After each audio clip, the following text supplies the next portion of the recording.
भगवान श्री कृष्ण को बहुत से लोग छली या कपटी कहते हैं, जो कि बहुत ही गलत है।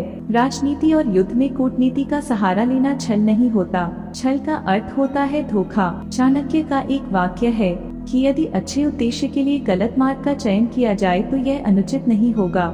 मार्ग कैसा भी हो, लेकिन उद्देश्य सत्य और धर्म की जीत के लिए ही होना चाहिए। दरअसल छल और भेद नीति में बहुत फर्क होता है। छल एक धोखा है, जबकि भेद एक युक्ति है। जब युद्ध में सारे नियम तोड़कर कौरव पक्ष ने भगवान श्री कृष्ण के भांजे अभिमन्यु को निर्ममता पूर्वक मार दिया तो भगवान श्री कृष्ण को नियम तोड़ने का अधिकार स्वतः ही मिल गया। उन्होंने फिर नियमों को ताक में रख दिया और एक के बाद एक वीर योद्धाओं को मरवा दिया।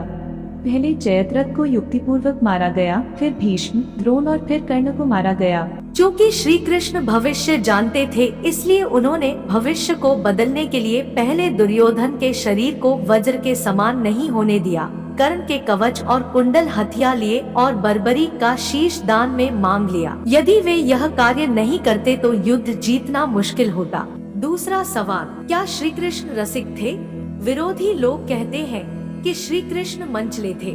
दरअसल श्री कृष्ण के जीवन को नहीं जानने वाले ही ऐसा कहते हैं। श्री कृष्ण की ऐसी छवि भक्ति और रीतिकाल के कवियों ने बनाई थी। तीसरा सवाल, क्या श्री कृष्ण की 16,000 रानियां थी?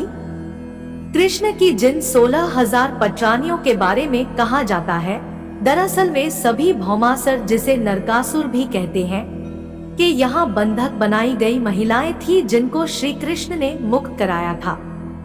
ये महिलाएं किसी की माँ थी, किसी की बहन तो किसी की पत्नियां थी जिनको भौमासुर अपहरण करके ले गया था। महाभारत में इसका जिक्र नहीं मिलता कि श्री कृष्ण की राधा नामक प्रेमिका थी और उनकी 16,000 पटरानियां थी। दरअसल पुराणों के अनुसार ये सभी अपहरित नारियां थी या फिर भय के कारण उपहार में दी गई थी और किसी और माध्यम से उस कारागार में लाई गई थी। वे सभी भौमासुर के द्वारा पीड़ित थी, दुखी थी, अपमानित, लांछित और कलंकित थी। सामाजिक मान्यताओं के चलते भौमासुर द्वारा बंधक बनकर रखी गई इन नारियों को कोई भी अपनाने को तैयार नहीं था। तब अंत में श्री कृष्ण ने सभी को आश्रय दिया।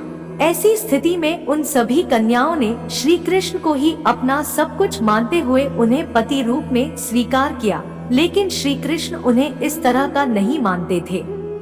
उन सभी को श्री कृष्ण अपने साथ द्वारिकापुरी ले आए।